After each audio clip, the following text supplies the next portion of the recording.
નમસ્કાર મિત્રો, ધોરણ 10 અને 12ના વિદ્યાર્થીઓની બોર્ડની પરીક્ષાના ઓનલાઈન ફોર્મ ભરવાના ચાલુ થઈ ગયા છે. મિત્રો, આ વર્ષે બોર્ડ દ્વારા વિદ્યાર્થીઓને ફોટો અને સહી ની સાઇઝમાં થોડોક ફેરફાર કરેલ છે. એના જે પિક્સલ છે એ 100x120ની સાઇઝની અંદર અને જે ફોટોગ્રાફ્સ અને સહી છે એની સાઇઝ 5 થી 20 કેબીની અંદર હોવી જોઈએ, આવો ફેરફાર થયો છે. દાખલા કે મેં અહીંયા આગળ સ્કેન કર્યા પછી પેન્ટમાં જઈ અને ફોટો કટ કર્યા છે. તો અહીંયા આગળ જે વિદ્યાર્થી છે એના જે સાઇઝ છે એ સાઇઝ તો 20 કેબી કરતાં ઓછી થઈ ગઈ છે, પણ જેના પિક્સલ છે એ પિક્સલ અહીંયા આગળ 357 થી 343 બતાવે છે. દરેકની અંદર આ પિક્સલની સાઇઝ વધારે છે, બરાબર. તો એને રીસાઇઝ કેવી રીતે કરી શકીએ એની સમજ આપણે એક વિડીયો દ્વારા જોઈએ. મિત્રો, તમારું જે કમ્પ્યુટર છે એ કમ્પ્યુટરની અંદર એડોબ ફોટોશોપ નામનો સોફ્ટવેર ઇન્સ્ટોલ કરેલો હોવો જોઈએ. જો ન હોય તો તમારે એ સોફ્ટવેરને ઇન્સ્ટોલ કરી દેવાનો. મિત્રો, અહીંયા આગળ મારી પાસે કટિંગ કરેલા ફોટોગ્રાફ્સ છે, જેનું જે એક ફોલ્ડરની અંદર છે. એ ફોલ્ડરનું નામ મેં મારા જે ધોરણ 10 છે એના નામ ઉપરથી આપ્યું છે. હવે એક બીજું ફોલ્ડર બનાવવાનું છે, જેની અંદર આપણે ફોટોગ્રાફ્સ આ જે રીસાઇઝ કરેલા છે એ સેવ કરવાના છે. એ સેવ કરવા માટે ન્યૂ ફોલ્ડર છે, એને હું અમારા એક મિત્ર અને જેના પરિણામે આ વિડીયો બન્યો છે મદદરૂપ થયેલા એવા ગોઝારિયા હાઈસ્કૂલના શિક્ષક જીતેન્દ્રભાઈ પટેલ, એમના નામ ઉપરથી હું આ ફોલ્ડરનું નામ આપી દઉં છું, જીતુ ગોઝારિયા. અત્યારે આ ફોલ્ડરના અંદર કશું જ સેવ કરેલું નથી. હવે સર્ચ બોક્સ બતાવે છે, એની અંદર હું ફોટોશોપ ખોલવા માટે ખાલી ફોટો આટલો ટાઈપ કરીશ તો પણ જે મારા કોમ્પ્યુટરના અંદર જે ફોટોશોપ હશે એ ફોટોશોપ આવી જશે. મારી પાસે વિન્ડો 7 છે, એટલે અહીંયા આગળ હું સર્ચ કરીશ અને આના ઉપર ક્લિક કરતાં એ સોફ્ટવેર ખુલી જશે. મિત્રો, આ ફોટોશોપ સોફ્ટવેર ખુલી રહ્યો છે.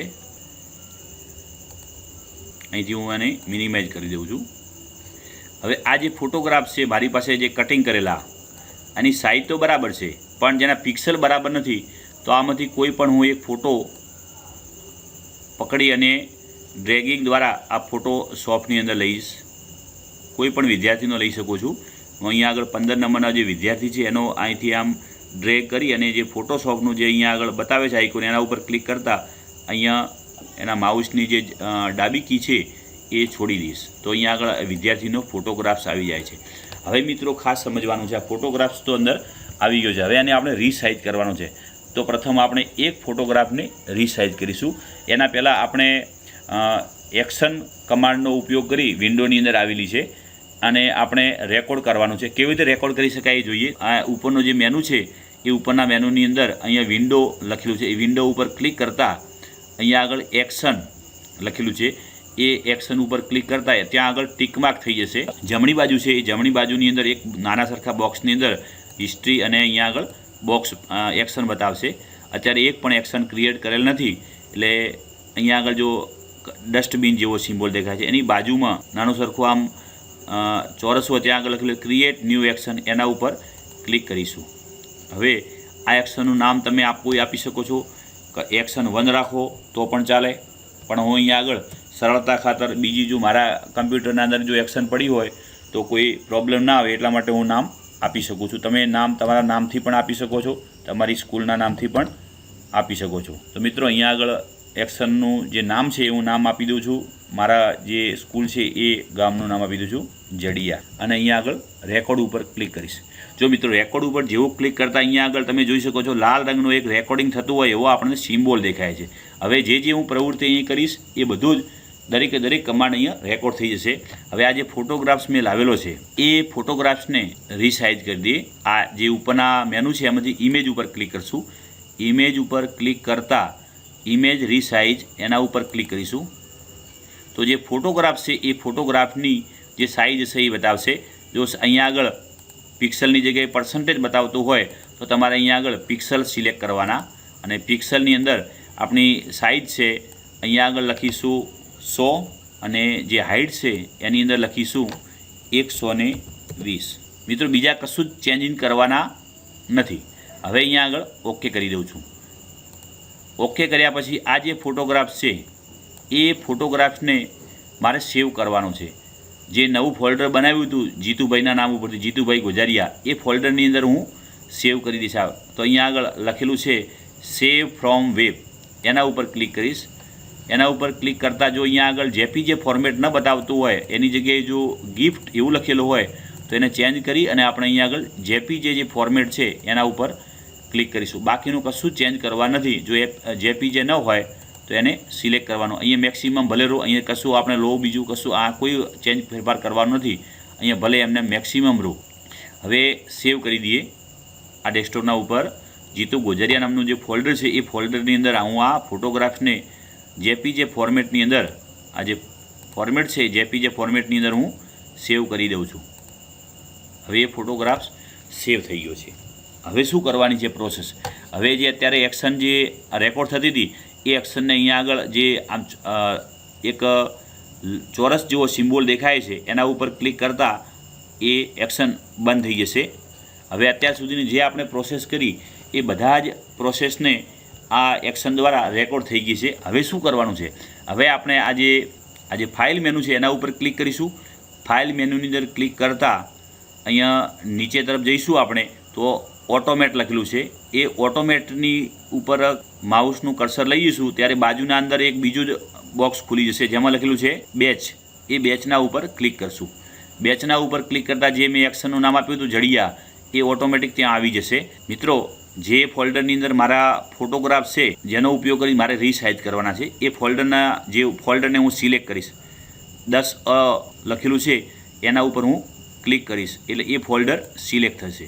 હવે આ ફોલ્ડરને મારે ના ફોટોગ્રાફ જે છે એને રીસાઇઝ કર્યા પછી ક્યાં સેવ કરવાના છે? તો અલગ અલગ જે ફોલ્ડરો અહીં બતાવ્યા છે હું એ 10 ફોલ્ડર ઉપર નહીં ક્લિક કરીશ, પણ જે અત્યારે એક પણ ફોટોગ્રાફ્સ નથી, માત્ર આ જે જીતુ ગોજારિયા લખેલ છે એના ઉપર હું ક્લિક કરીશ, સિલેક્ટ કરીશ એ ફોલ્ડર. એટલે એ ફોલ્ડરની અંદર જે બધા ફોટોગ્રાફ છે એ સેવ થશે. અને ઓકે ઉપર જેવું ક્લિક કરતાં તમામ જે ફોટોગ્રાફ્સ છે એ 100x120 ના પિક્સલની અંદર એ રીસાઇઝ થવાની પ્રોસેસ ચાલુ થઈ જશે. જો અત્યારે આ ફોટોગ્રાફ્સની પ્રોસેસ છે એ ચાલુ થઈ ગઈ છે. જો અત્યારે એક ફોટોગ્રાફ્સ હતો મેં આને પહેલાંથી જ એ ફોલ્ડરની અંદર મૂક્યો હતો, તો એક જ વાર રિપ્લેસ કરવાનો આવશે તો એના ઉપર આપણે રિપ્લેસ કરી દઈશું. પ્રોસેસ ચાલુ જ છે. તમામ ફોટોગ્રાફ્સ જે છે એ રીસાઇઝ થઈ રહ્યા છે. અત્યારે થોડીક જ મિનિટોની અંદર આ તમામ ફોટોગ્રાફ્સ છે એ રીસાઇઝ છે. મેં અહીંયા આગળ ટોટલ 68 વિદ્યાર્થીઓના ફોટો અને સિગ્નેચર લીધા છે. એ તમામ રીસાઇઝ થઈ જશે. થોડો સમય આપણે રાહ જોઈશું. મિત્રો સાથે સાથે આ વિડીયો બનાવવા માટે મદદરૂપ થયેલા એવા જીતેન્દ્રભાઈ પટેલનો એજ્યુસફર પરિવાર તરફથી ખૂબ ખૂબ આભાર માનીએ છીએ. અને મિત્રો, તમને જો આ વિડીયો ગમે તો લાઇકના બટન ઉપર ક્લિક કરવાનું ભૂલશો નહીં. અને હા, યુટ્યુબની જે ચેનલ છે એ ચેનલને સબસ્ક્રાઈબ કરશો તો જેવા અમે જે વિડીયો અપડેટ કરીશું તો આપને મેલ દ્વારા જાણ થશે. મિત્રો, હવે ટૂંક સમયની અંદર આ ફોટોગ્રાફ છે એ રીસાઇઝ થઈ રહ્યા છે. મિત્રો, હવે ફોટોગ્રાફ્સ રીસાઇઝ થવાની કમ્પ્લીટ તૈયારી છે. હવે અહીંયા આગળ તમામ ફોટોગ્રાફ રીસાઇઝ થઈ ગયા છે. હવે અહીંયા આગળ હું આ જે ફોટોશોપ છે એને મિનિમાઇઝ કરી દઉં છું અથવા બંધ કરી દઉં તો પણ ચાલે. અત્યારથી જ મારું આ જે રીસાઇઝ કર્યા વગરનું જે ફોલ્ડર છે એમાંના ફોટોગ્રાફ્સ ખોલી દઈશ. અને અહીંયા આગળ બાજુમાં જે મેં રીસાઇઝ કરેલા છે એ ફોટોગ્રાફ્સ પણ એનું ફોલ્ડર પણ ખોલી દઈએ. તો અહીંયા આગળ વિદ્યાર્થીઓના ફોટોગ્રાફ્સ એ રીસાઇઝ કર્યા છે. પહેલો અહીંયા આગળ જે રીસાઇઝ કર્યા વગરના ડાબી બાજુની ફોટોગ્રાફ છે એના ઉપર ક્લિક રાખીશું તો એની ઇન્ફોર્મેશન બતાવશે. અહીંયા આગળ જે ફોટોગ્રાફ્સ છે એના પિક્સલ છે 375x488 અને સાઇઝ છે 15.1 KB. એ સાઇઝ ઓકે છે પણ પિક્સલ બરાબર નથી, એટલે આવી ઇમેજને આપણે ફોર્મ ભરતી વખતે અપલોડ કરી શકતા નથી. હવે અહીંયા આગળ પિક્સલ અને આ જે બીજો રીસાઇઝ કર્યા પછીની પ્રોસેસના ફોટોગ્રાફ છે જેને આપણે જોઈ લઈએ અસર રાખતા. જો અહીંયા આગળ પિક્સલ બતાવે છે 100x120 અને સાઇઝ થઈ ગઈ છે 10.3. એટલે જે આપણે અપલોડ કરવાના છે ફોટોગ્રાફ્સને ફોર્મ ભરવા માટે એ તમામ સાઇઝના ફોટોગ્રાફ્સ થોડીક જ મિનિટોની અંદર રીસાઇઝ થઈ જાય છે. આપને અમારું કામ ગમ્યું હોય તો પ્લે સ્ટોર ખોલો, પ્લે સ્ટોરમાં એજ્યુસફર લખી સર્ચ કરો અને એપ્લિકેશન આવી જશે. ઇન્સ્ટોલ ઉપર ક્લિક કરી એપ્લિકેશન ડાઉનલોડ કરી આપ તેનો ઉપયોગ કરી શકો છો. આપનો ખૂબ ખૂબ આભાર.